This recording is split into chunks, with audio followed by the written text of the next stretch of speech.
ঘটনাটা ছিল 2014 কি 15 সালের মাঝামাঝি, আমার ঠিকঠাক মনে নেই। আমি অনার্স ফার্স্ট ইয়ারে পড়ি। এসএসসির পর থেকে আমি ব্রাক স্কুলের টিচার ছিলাম। ট্রেনিং এর কারণে 15 দিনের জন্য মাগুরা ব্রাক ট্রেনিং সেন্টারে আমাদের যেতে হয়। তখন কি একটা আপুর সাথে পরিচয় হয়। আপুটার নাম মেবি তানিশা, ঠিকঠাক আমার মনে নেই।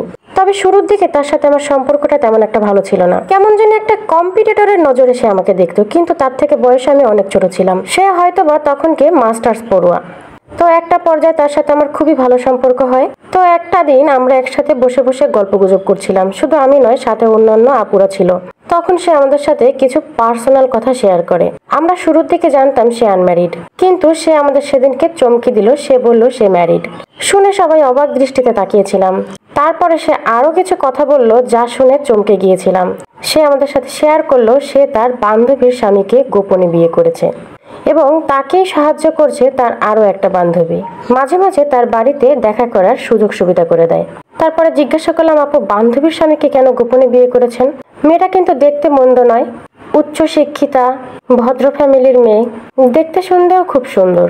আমি কৌতূহল বশতই তাকে জিজ্ঞাসা করলাম, এত যোগ্যতা থাকার পরেও কেন আপু বান্ধবীর স্বামীকে বিয়ে করলেন? সে আমাকে উত্তরে বলল, ওদের দুইজনকে একসাথে আমার দেখলে খুব বেশি জেলাস ফিল হতো। ওদের একসাথে চলাফেরা, একে অন্যের প্রতি ভালোবাসা, এগুলো দেখে আমার খুব আফসোস হতো।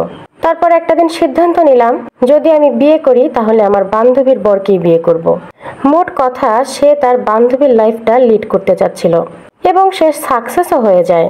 তার বান্ধবীর প্রতি বান্ধবীর হাজবেন্ডের ভালোবাসা দেখে মুগ্ধ হয়ে বান্ধবীর হাজবেন্ডকে নিজের হাজবেন্ড বানিয়ে তারপরে দিব্যি সে গোপনে সংসার করছে। ঘটনাটা যখন সে আমাদের সাথে শেয়ার করছিল, তার ভিতরে আমি একটু ফোঁটাও অপরাধ বোধ দেখিনি, কিংবা সে প্রাউডলি বলছে সে তার বান্ধবীর হাজবেন্ডকে নিজের হাজবেন্ড বানিয়েছে এবং গোপনে সংসারও করছে। তাতে তার ভিতরে ছিটাফোঁটাও অপরাধ বোধ নেই। ঘটনাটা যেহেতু 8-9 বছর আগের ঘটনা, এখন কি দিয়ে কি পরিস্থিতি, কি দিয়ে কি অবস্থা, এগুলো আমার জানা নেই, কিন্তু আমি শিওর সেও ভালো নেই।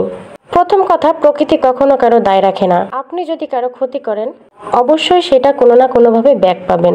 দ্বিতীয় কথা, ওই যে মেয়েটার সংসার নষ্ট করলাম, সে যাকে ভালোবেসে বিয়ে করেছিল, সেই লোকটা যদি ভালোই হবে, তাহলে তার স্ত্রীকে ভুলে স্ত্রীর বান্ধবীর প্রেমে হাবুডুবু খেয়ে বিয়ে পর্যন্ত কিভাবে গড়ায়?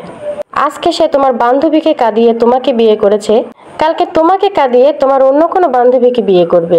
কারণ যে শিয়াল সে শিয়ালই, তার এইটা প্রাকৃতিকগত কিংবা জেনেটিকগত সমস্যা।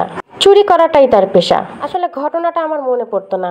বর্তমানে তানিশা নাজিম মিমের যে ঘটনাটা সবাই জানে, ভাইরাল ঘটনা, এতদিন মনে করেছিলাম যে মিম হয়তো বা সন্দেহ করে, তার সন্দেহ মিথ্যা, কিন্তু তানিশা নাজিম তা প্রমাণ করে দিয়েছে যে তার সন্দেহ মোটেও মিথ্যা নয়। এই যে শিয়াল, এই শিয়ালকে নিয়ে তানিশা এত গর্ব করছে, এই শিয়ালও কোনো না কোনো দিন অন্য কোনো মুরগি চুরি করবে, আর এটা করবেই করবে। আল্লাহ তাআলা 100% বিচার দেখাবে।